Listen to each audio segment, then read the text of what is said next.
We all know the most important thing missing here is Barbara. She loved the party. And I'm trying to think about words to express our love of her for everybody in the community. Love and laughter, respect, honor, and that's all I can say. It's just she loved and we loved her right back, and it was beautiful. Cheers! Cheers. I got my notes here. You have your glasses. Hi, my name is Mike. I'm a public speaking phobic.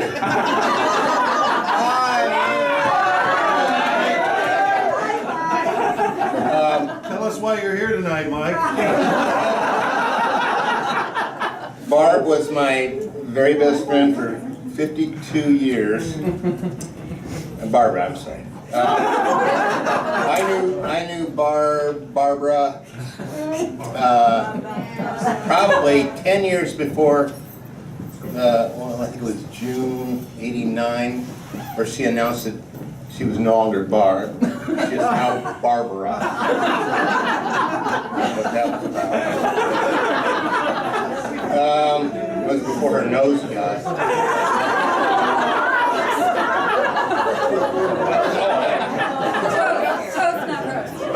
Oh, not a roast.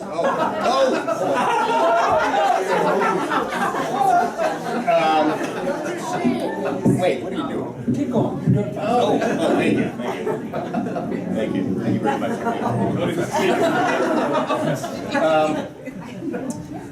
The thing I love most about Barb was the way, not only her sense of humor, but the way she embraced life, as you probably heard many times tonight. She was just incredible. I mean, she grabbed life and just squeezed it for all it was worth. And I've got a couple quotes here that I think, no, this is serious. I got a couple quotes here that I think really exemplify the way Barb, believed in life. The first one is from my personal hero, Mark Twain. Here goes. 20 years from now, you will be more disappointed by the things you didn't do than the ones that you did do. So throw off the bow lines and sail away from the safe harbor.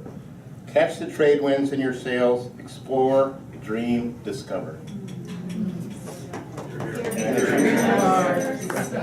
the second one I think is even more appropriate. It's from George Carlin, that great philosopher George Carlin.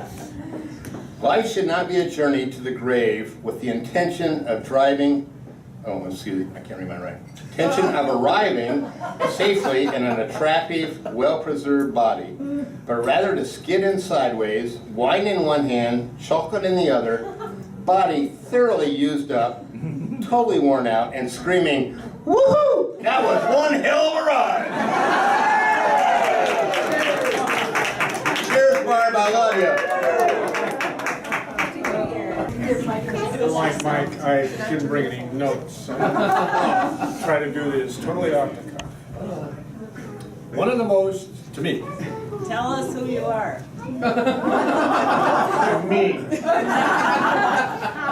Howard.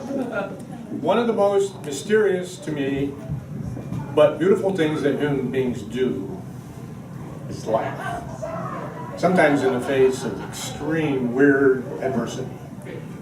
I don't know of any person that I've ever met that indulged in that more. It's a great effect. I will hear that laugh the rest of my life.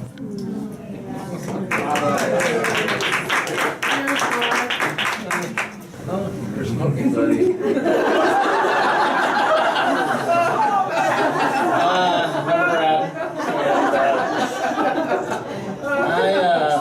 I met Barbara through Stephen, of course, and Stephen and I were in dental school together.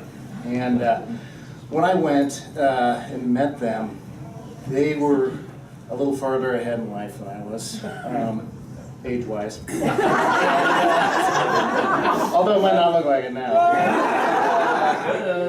But anyway, I always envied getting to go to their house because I lived in an apartment. They'd have me over for dinner. Steven studied. I probably hung out with Barb. Anyway, they shared, you know, the times of Esme growing up, and I always had kind of a different relationship with Barb because it always seemed to involve liquor. And maybe a cigarette. So anyway, I'm gonna really miss getting to hang out with Barb and enjoying my late night beer and my late night smoke. Anyway, cheers to Barb. Thank you, Brad.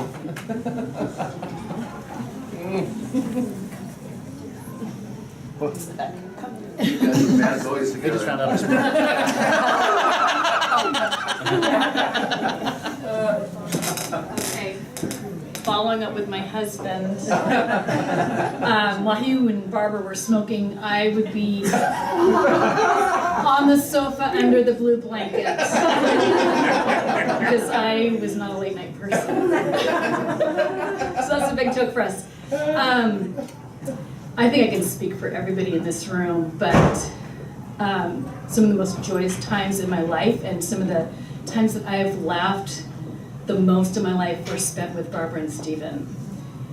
And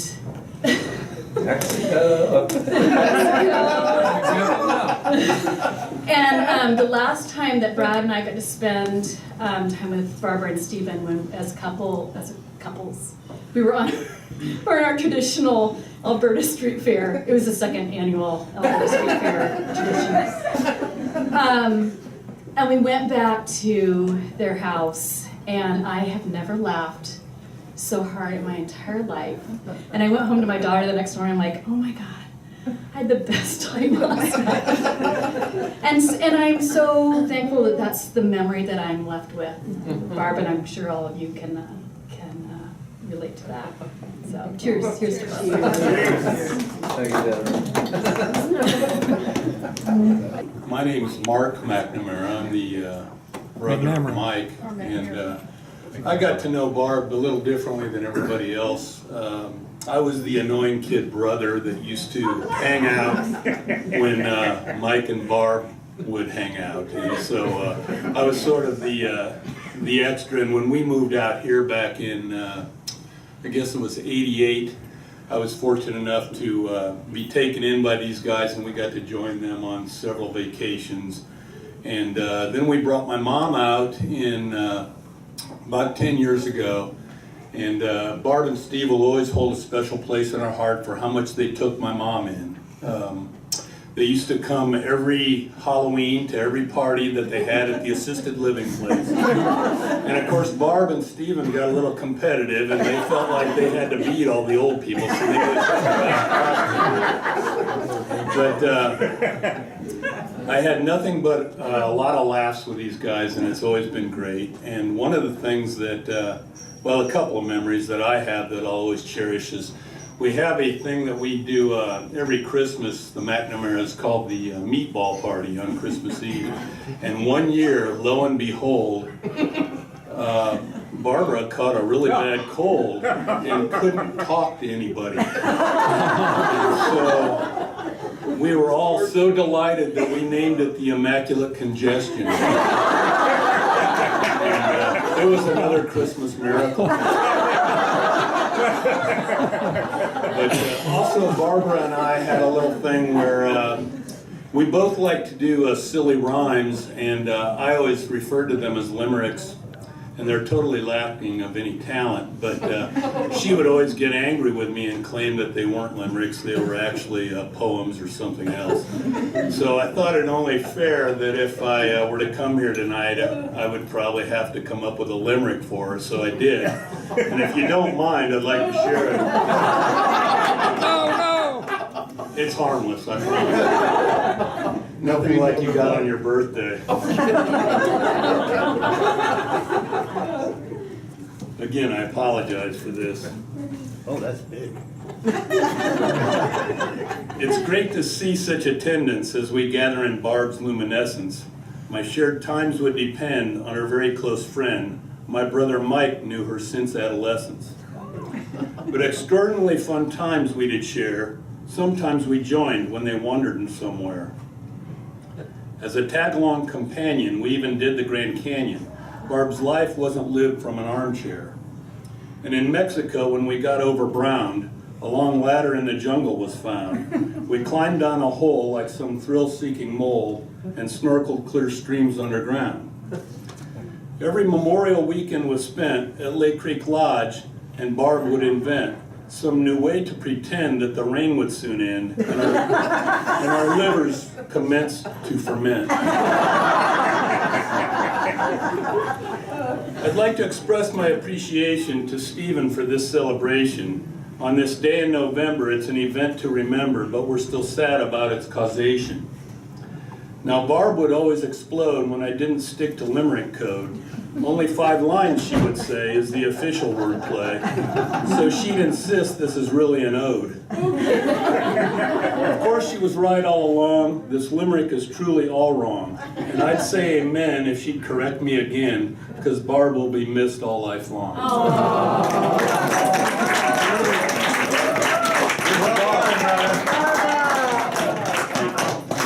I'm Terry. Oops. I got to know Barb when Stephen was in dental school, and she was basically a dental school widow. And we both had daughters that were 10, and we got to be good friends. And they always say it's really good at work if you have a friend. So Barbara and I were friends at work at OHSU for 25 years or so. And we started this because you can't get a parking spot, you know. We started walking, and we were in a carpool, and so we walked, at first we walked both ways to work, but later on we just walked home or one way to work. And we would solve the problems, talk about our daughters, talk about the job. And it was so good. By the time we got to work, we'd solved all the problems. But I think the funniest thing I remember, Barb, is when I was looking for a house, and you know, we wanted to look at this one house, but it was shut and there wasn't a realtor around. So Barb and I boosted each other over the fence, and we went in the backyard and we were like peeking in the windows and stuff. Well, then in comes the realtor, and they're like, "There's 2 ladies in the backyard looking in the windows." But I always looked at. She encouraged me to exercise. She encouraged me to eat right, and you know, I let that go pretty easily. But I just always thought of her as a partner in adventures. So, Mr. Lott.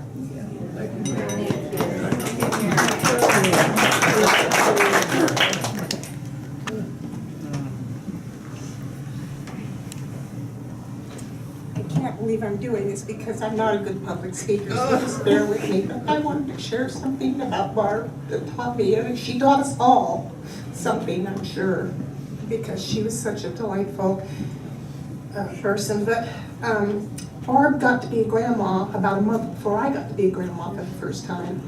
And we were talking about, you know, what it's like to be a grandma and everything. And she said to me, and I'll never forget this, she said, one of the best things about being a grandma is she got to watch the way Stephen interacted with Oliver.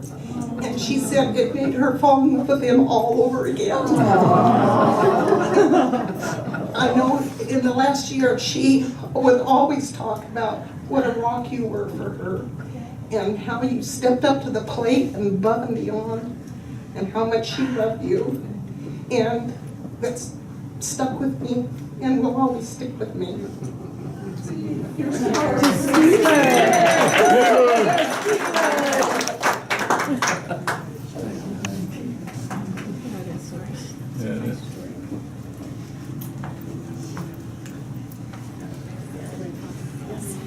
I'm Sally, and I started working with a baby in 1988 with Barb and Terry. We were the young of the inexperienced, and we were, Arnett and I, this was before we had children, horrified when Terry and Barb were talking about their kids. That will never happen with our We'll children. never do that.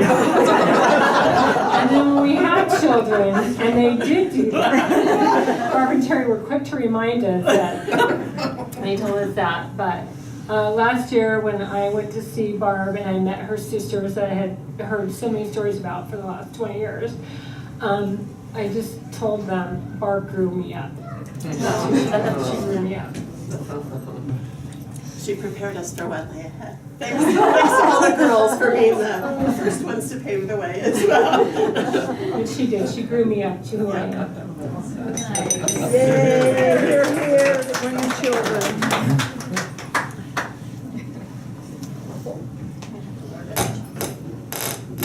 Barb grew me up too. I was thinking about how funny it is that my mom has always referred to Barb as my second mom. kind of odd, but Barb truly was like an aunt to me, and Esme, you are like my sister, other than this one over here. And Stephen, you are my dentist. And like an uncle. And who here has Stephen as a dentist? I just want to, and if you don't, you need to shift over.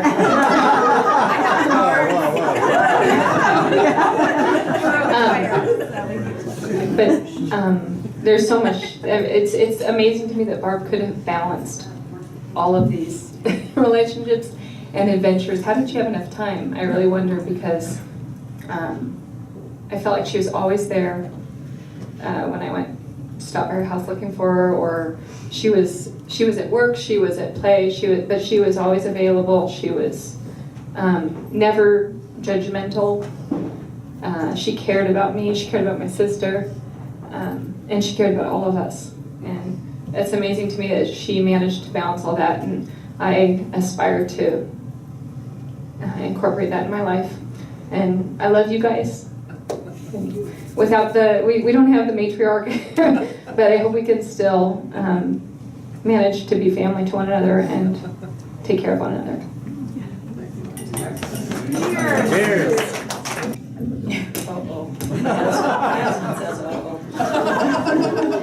I'm Gwendolyn, and Howard and I met Barbara and Stephen in 1976 in Astoria when I moved there by myself for my first teaching job.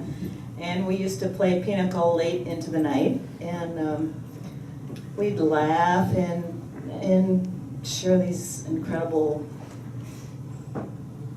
dishes, desserts, and 3 o'clock in the morning we'd struggle back home. And I'm not sure what I want to say except that they both have been a huge part of our lives, and we love all of you. And I remember when they were having Esme, and just feel so lucky and blessed to have had all of you in our lives. So thank you. Cheers.